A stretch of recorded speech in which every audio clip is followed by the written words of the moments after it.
هر انسان له رب العالمین حدیث کې راځي 2 او یا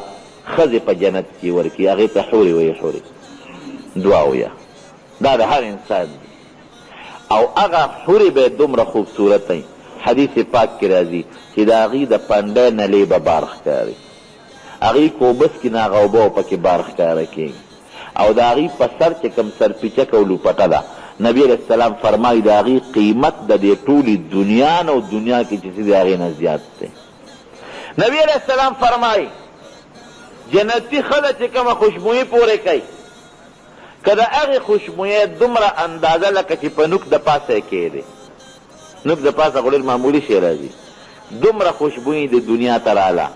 نو د دنیا د ګوټ ګوټ پورې به دا خوشبویي خوره شي، څوک به د خوشبویۍ د لاسه ژوند هم تېر نه کړي. او حدیث پاک کې راځي نبی علیه السلام فرمایي یو جنتي ښځه که دا خپل مخ دې دنیا ته راښکاره کړي، یو جنتي ښځه ابه دومره برېښنا کوي لاشرق الصبحات وجهها ما بین المشرق والمغرب، وی د هغې د مخ دا شغلې او پلوشې به د مشرق نه مغربه پورې د دنیا روښانه کړي. دا الله تعالی جنتیانو له مقرر کړی. جنت کې به بازار لګي، بازار، هغې بازار کې به څه ملاویږي، هغې کې به شکلونه ملاویږي. شکل زه اکثر طالبانو ته دا ویم که یو سړی د دنیا کم نعمت حاصلول غواړي نو الله تعالی ورکوي، چاله ورکړي چاله نه، خو چاله خو یې ورکړي که یو سړی د هغه وي بادشاهي نو ډېرو خلکو له الله بادشاهي هم ورکړي، یو سړی وي نو زما دومره زره جربه جایداد نو ډېرو له خدای دا هم ورکړی، یو سړی وي ما له دومره مال نو ډېرو له الله دا مال هم ورکړی. لیکن که یو سړی دا وي چې زما دا خپل شکل نه دی خوښ، زما د فلانکي د سړي په شان شکل خوښ دی، دې دا حاصلولی شي نه. د چا چې څنګه رنګ دی تور دی که سپین دی همغه به وي، چې څنګه سترګې دی همغسې به وي، چې څنګه خوله ده همغسې به وي، چې څنګه غوږونه دی همغسې به وي. دا نه په اوټونو تا ته شکل بدلېدی شي او نه په پیسو بدلېدی شي او نه په دواګانو دی بدلېدی شي، بس دا الله یو فیصله کړې ده، خپل شکل په یو طریقه نشي بدلولی. لیکن جنت کې چې بازار ته ورشي هلته به شکلونه لګېدلي په شیشو کې بس، دانچې به ډیزاینونه به نو خلک به ګوري، نو که ستا په هغې کې یو شکل خوښ شو چې دا شکل زما خوښ دی، نو هغه دروازه به کړکۍ کولو کړي او په هغه شکل کې به ورننوځي، همغه شکل به یې جوړ شي. شکل هم ستا په خپله خوښه دی، زما خو داسې پوزه نه راخوښه دا بل شان مې خوښه ده، دا رنګ مې نه دی خوښ، دا رنګ مې ځان له خوښ دی، دا اندازه مې نه راخوښه، دغه اندازه مې خوښه ده. نو چې کم شکل دی خوښي، کم رنګ دی خوښي، هغسې به شي. خو یر یو څیز دی، داسې نښې نښانې به د خپلې الله پاتې کوي چې په هغې د هغه خپلې ښځې وپېژني چې د پېژنګلونه ونه ځي، شکلونه به هم درته میلاوېږي. او د جنت په بازار کې خرید و فروخت نشته چې ته شی واخلې او تا ته چې په خپل کور کې میلاوېږي. د جنت بازار کې به جنتیان یو بل سره ملاقات کوي، یو به یو بل سره میلاوېږي، بل به بل سره میلاوېږي، او داسې به خوشحاله یو بل سره. ځکه نبی علیه السلام فرمایي نه هلته بیماري شته، دنیا کې په سړي غم بیماري ده، بیماري نشته، نه هلته عمر تېرېدل شته چې په کوم عمر هم په هغې به، نه هلته مرګ شته، مرګ هم نشته، نه هلته د دنیا دا غمونه شته. په دنیا کې یو سړي د پلار یو بل له وجلي که نه، او دنیا کې یو بل سره روانه وي هلته به رونی، بس د دنیا دا بغضونه دا په دنیا کې پاتې، هلته به یو ورورولي وي، لکه سړي یو سړي اړه چې دی داسې به لکه ورونو منځ کې م اختلاف کیدی شي، د سړي اړه کې خو اختلاف نه کن، داسې به لکه یو انسان. هېڅ اختلاف، بغض، حسد، روانې جګړې، فتنې دا به بلکل نه، لاړې پکې نشته چې لاړې وڅوکې، لاړې ماړې نشته په هغې کې، د پوزې دا بلا چې خلک توکي دا پکې نشته، لوی او دسماتې نشته، رکوټې او دسماتې نشته هلته، چې سړی موړ شي یو اګرمې به وکړي، د هغې نه به هم داسې خوشبویي لاړه شي چې د دنیا خوشبویي هغې ته نه رسي، بیا به وږي شي. خوله به تې وځي، خو خوله به یې داسې خوشبویي کوي لکه د بهترینو خشته خوشبویۍ په شان خوشبویۍ به نه به متیارې سړي له ورځي، نه به لوی دسماتې ورځي، نه پکې لاړې څوکل شته،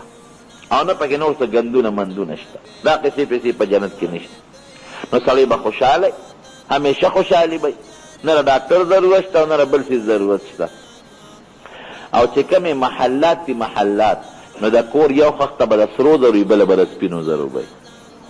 او داسې محلات وایي چې دننه نه به بار ښکاري بار نه دننه نو صحابو په زمانه کې خو دا قصې نه وې هغوی به وایي دا به څنګه اوس د تاسو په خپله ولیدل د شیشو دا محلات دي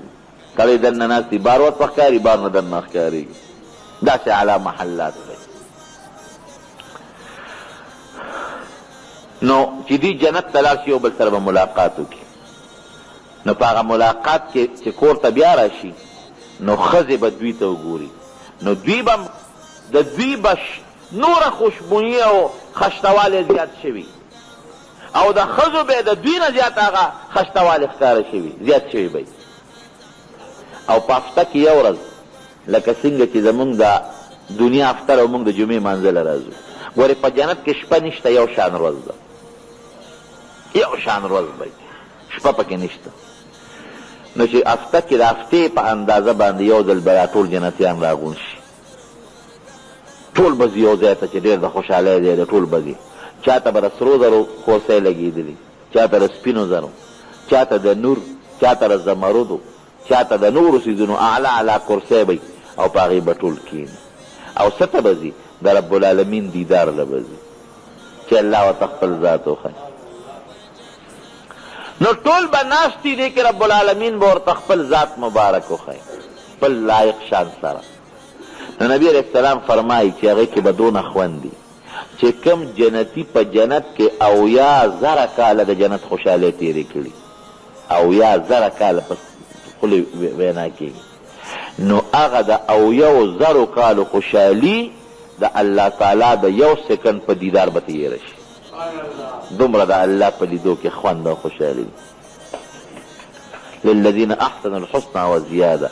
کم سړي چې په دنیا کې ښه عمل کړی دی د هغې به الله وله ښه جزا او ښه بدل هم ورکړي او خپل دیدار به هم ورکوي نو حدیث پاک کې نبی علیه السلام چې فرمایي نو یو قرات پکې روایت پکې نام چې انا اجزا به د جنت د جنتیانو د بدلونو نه یو بدل د رب العالمین دیدار هم دی دې ته به الله تعالی خپل دیدار ورکوي یو مخصوص دروازه د باب الریان ورته وایي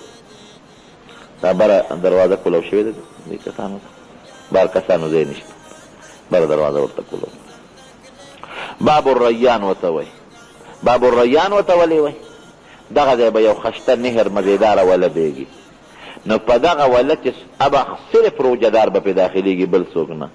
نو چې روجهدار په هغه وله ورځي نو د هغې نه به اوبه څکي نو نبي علیه السلام فرمایي چې یو ځل د هغې ولې نه چې اوبه وڅکلې عمره به بیا تږي نه شي ورې دا هم دا تاسو زه خبره کوم د جنت دا خوراک چې خلک خوري وږي کېږي به نه د جنت اوبه که څوکي تږي کېږي به نه دا به د خوند دپاره خوراک او څښاک کوي هلته لوږه تنده نشته نه لوږه تنده به د ده راځي نه نو څنګه به ختمه شي یو صحابي د نبي علیه السلام نه تپوس وکړ وی د الله رسوله وی جنت کې به څوک فصلونه کري وی او یو سړی وی هغه به رب العالمین ته دا درخواست وکړي چې یا الله زما غنم وتړه شوی دی غنم کرم نو رب العالمین به له تخم ورکړي نو دی به لږ شي ځمکې له هغه تخم به پکې وکري نو پرب په سترګه کې به هغه تخم زرغون هم شي ابه کامیاب هم شي ابه لو هم شي او د هغې نه به ډېري ډېري غنم هم جدا شي نو الله به ورته وفرمایي وی واله ای بني آدمه ستا خېټه په یو شي نه ډکېږي توس غنم څه کوې د خدای نیکبخت تیار ډوډۍ ده راځي په غنمو څه کوې تیار درستخان به راځي او ګوره دنیا کې خو چې سړی عامه ډوډۍ خوري نو خو سړی هر څه خوري خو چې دی میلمه شو د میلمستیا ډوډۍ بل شان دي نو جنت کې به هر وخت چې سړی خوراک کوي نو هر وخت به میلمه عامه ډوډۍ به نه د میلمستیا خوراک واجب